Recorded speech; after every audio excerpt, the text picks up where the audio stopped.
American president Donald Trump भले ही tariff के हथौड़े से पूरी दुनिया को धमकाने में जुटे हुए हैं, लेकिन भारत उनके दबाव को परे रखकर दुनिया के हर एक देश से अपने इंटरपर्सनल रिलेशन को मजबूत कर रहा है। और इसी सिलसिले में रक्षा मंत्री राजनाथ सिंह ने ऑस्ट्रेलिया का दौरा किया, जहां पर 3 बहुत ही अहम रक्षा समझौते हुए हैं।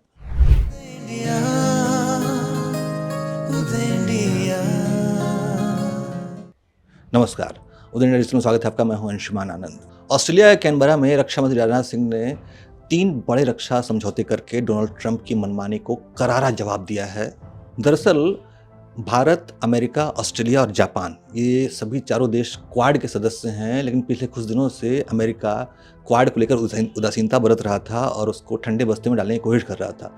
लेकिन भारत ने ऐसा नहीं होने दिया और इसी सिलसिले में रक्षा मंत्री राजनाथ सिंह ने ऑस्ट्रेलिया का दौरा किया और वहाँ 3 बड़े रक्षा समझौते किए हैं। भारत ने अब क्वाड को एक कूटनीतिक ईंधन देकर उसको फिर से रिवाइव करने की, उसको फिर से जिंदा करने की कोशिश की है।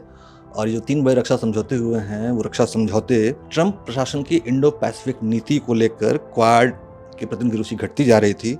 और भारतीय रक्षा मंत्री राजनाथ सिंह और ऑस्ट्रेलिया के रक्षा मंत्री रिचर्ड माल्स के बीच 9 अक्टूबर को यानी गुरुवार को 3 बड़े समझौते हुए हैं। इसके तहत दोनों देशों ने एक संयुक्त समुद्री सुरक्षा सहयोग रोड मैप तैयार करने और दीर्घकालिक रक्षा और सुरक्षा ढांचा समझौता पर भी जल्द हस्ताक्षर करने में सहमति जताई है। यह नया समझौता साल 2009 में हुए साझा सुरक्षा घोषणा पत्र की जगह लेगा।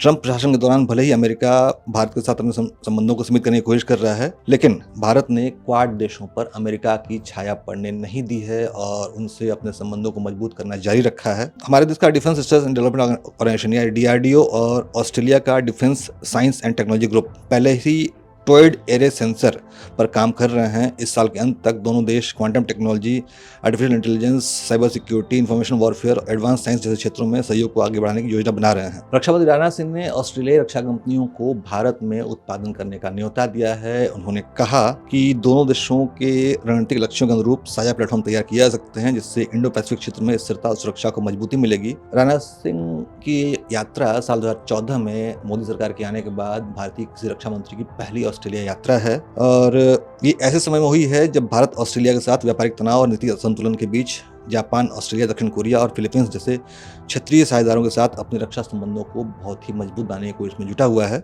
ऑस्ट्रेलिया के रक्षा मंत्री रिचर्ड माल्स पहले ही कह चुके हैं कि चीन, भारत और ऑस्ट्रेलिया दोनों के लिए एशिया प्रशांत क्षेत्र में एक बड़ा खतरा बनकर सामने आ रहा है, जिसको रोका जाना आवश्यक है। राजनाथ सिंह के साथ बैठक में रिचर्ड माल्स ने इस बात पर जोर दिया कि इंडो पैसिफिक क्षेत्र में स्वतंत्र, खुले, स्थिर और समृद्ध माहौल को बनाए रखने के लिए क्षेत्रीय साझेदारों के साथ सहयोग बढ़ाना जरूरी है। दोनों देशों ने समुद्री मार्गों की स्वतंत्र आवाजाही, उड़ान और निर्बाध व्यापार के महत्व को दोहराया है। उधर रक्षा मंत्री राजनाथ सिंह ने कहा है कि हमने भारत ऑस्ट्रेलिया के रक्षा उद्योग, साइबर सुरक्षा, समुद्री सुरक्षा और क्षेत्रीय चुनौतियों पर व्यापक चर्चा की है इन दोनों रक्षा मंत्रियों ने, और हमने अपने व्यापक रणनीतिक साझेदारी की महत्ता को दोहराया है। उम्मीद की जानी चाहिए कि भारत और ऑस्ट्रेलिया के बीच जो नए रक्षा सहयोग विकसित हो रहे हैं, उससे इंडो पैसिफिक क्षेत्र में सुरक्षा, शांति और सहयोग को बढ़ावा मिलेगा।